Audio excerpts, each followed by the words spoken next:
Salam saudara yang dikasih Tuhan, kita mau merenungkan tentang mengenai tanggung jawab moral sebagai kita orang percaya, sebagai hamba Tuhan. Itu diambil dari Yohanes 10 ayat 11 sampai 14. Saya bacakan. Akulah gembala yang baik memberikan nyawanya bagi domba-dombanya.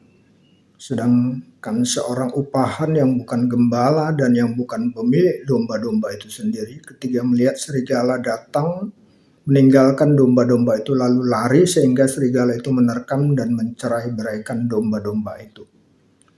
Ia lari karena ia seorang upahan dan tidak memperhatikan domba-domba itu.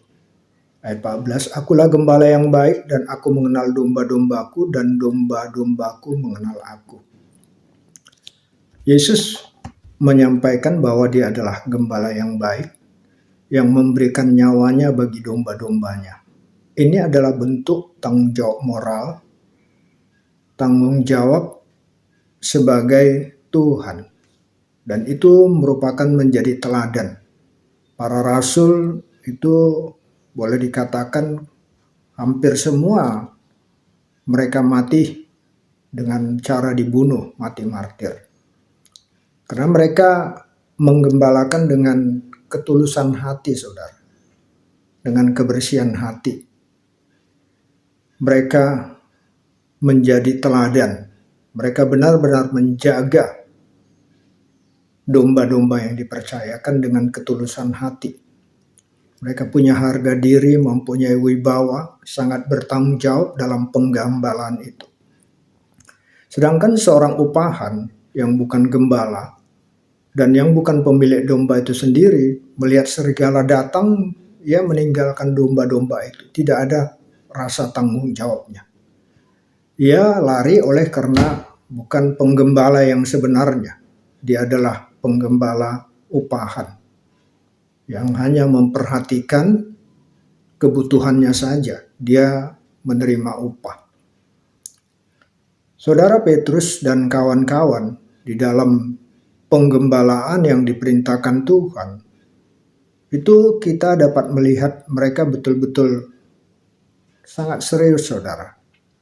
Di Kisah Para Rasul 5 ayat 1 sampai 11, bagaimana mereka begitu sangat melindungi jemaat itu. Mereka tidak silau dengan uang yang diberikan, termasuk yang diberikan Ananias dan Sapira. Mereka melihat jumlah sebenarnya. Mereka mau melihat ketulusan hati Ananias dan Sapira. Ternyata Ananias dan Sapira sudah berdusta. Mereka sedang mendustai Roh Kudus. Dan saudara Petrus menanyakan langsung di depan jemaat. Dan akibatnya adalah sangat fatal. Ananias dan Sapira mati karena mereka mendustai Roh Kudus. Betul-betul menjaga kekudusan, saudara. Betul-betul mempunyai wibawa.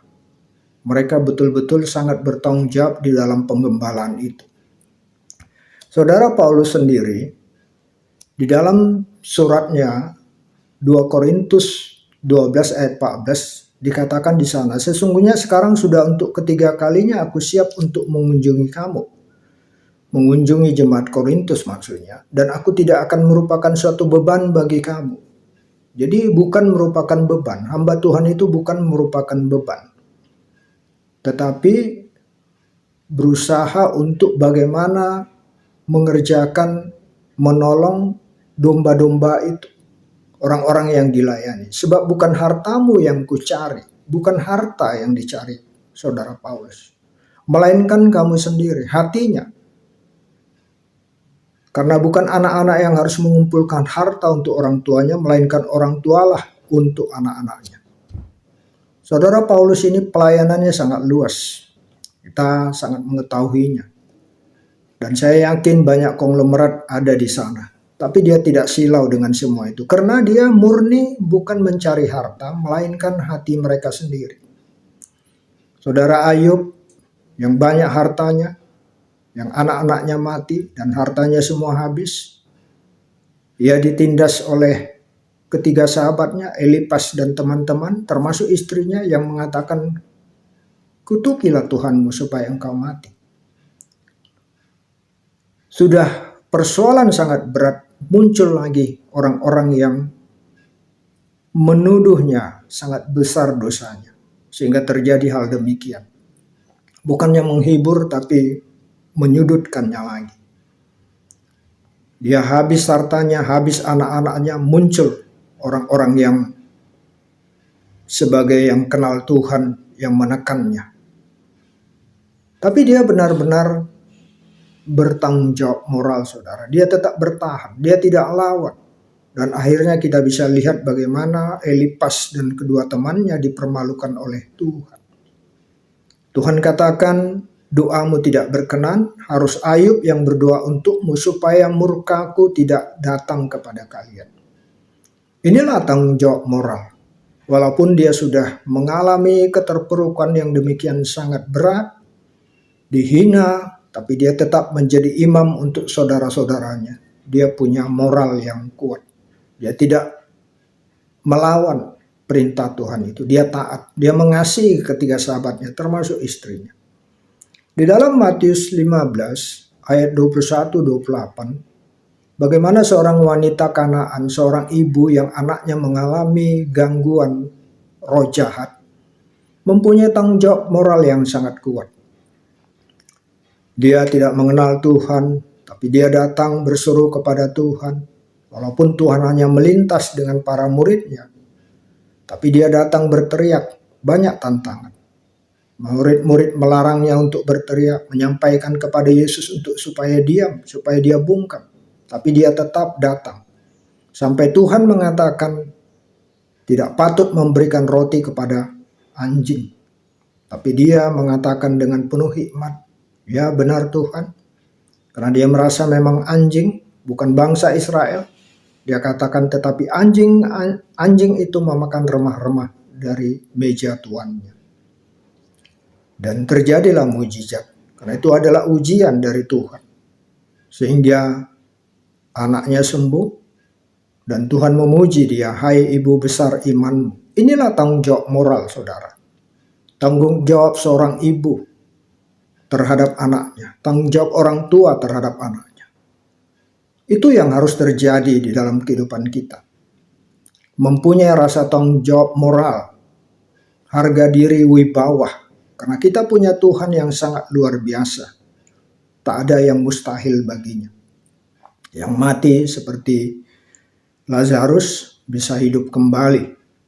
Tanggung jawab moral itu yang harus terbangun. Apapun pergumulan kita, apapun permasalahan kita, marilah kita membangun tanggung jawab moral itu untuk memenangkan pergumulan-pergumulan itu, siapapun dia, baik pasangan, baik anak-anak, mungkin juga pelayanan-pelayanan. Karena itu adalah tanggung jawab moral sebagai hamba Tuhan. Rasul-rasul itu melakukannya dengan sungguh-sungguh. Kita belajar juga untuk sungguh-sungguh. Di dalam Yeskiel 22 ayat 30 sampai 31 dikatakan di sana, aku mencari di tengah-tengah mereka seorang yang tidak mendirikan tembok atau yang mempertahankan negeri itu di hadapanku supaya jangan kumusnahkan, tetapi aku tidak menemuinya. Tembok apa, saudara? Tembok perlindungan terhadap orang-orang yang ada di sekitar kita, baik keluarga, baik anak-anak. Menjadi tembok, baik lingkungan, baik yang kita layani. Ayat 31, maka aku mencurahkan geramku atas mereka dan membinasakan mereka, dan api kemurkaanku kelakuan mereka kutimpakan atas kepala mereka, demikianlah firman Tuhan.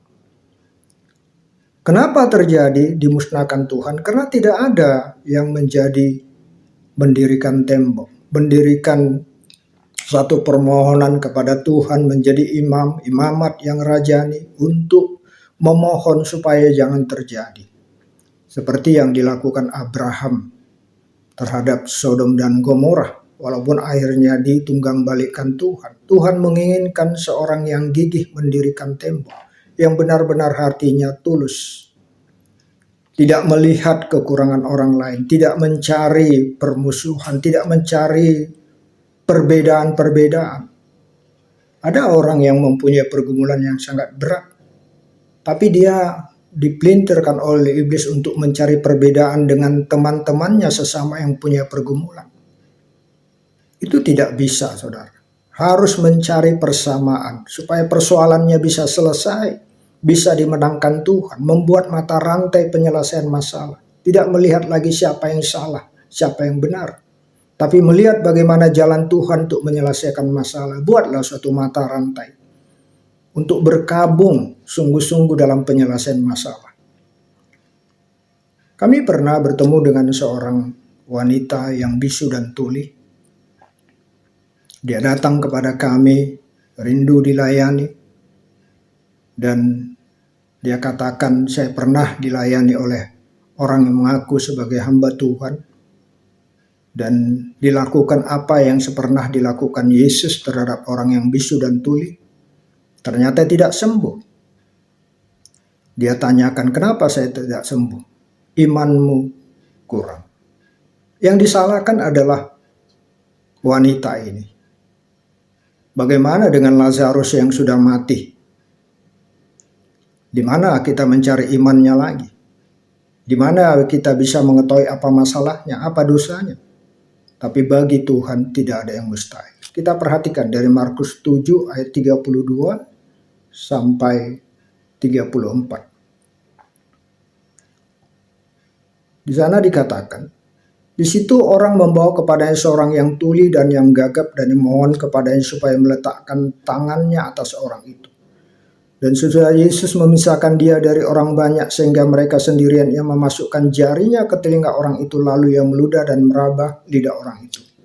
Kemudian sambil mengenada ke langit, Yesus menarik napas dan berkata kepadanya, Efata, artinya terbukalah. Maka terbukalah telinga orang itu dan seketika itu terlepas pula pengikat lidahnya, lalu ia berkata-kata dengan baik. Markus 7 ayat 32 sampai 35. Bukan sampai 34. Jadi hal ini ditiru oleh mereka dengan memasukkan jarinya ke telinga wanita itu. Efata, terbukalah artinya. Tapi kenyataan tidak. Yang disalahkan wanita ini. Imannya kurang.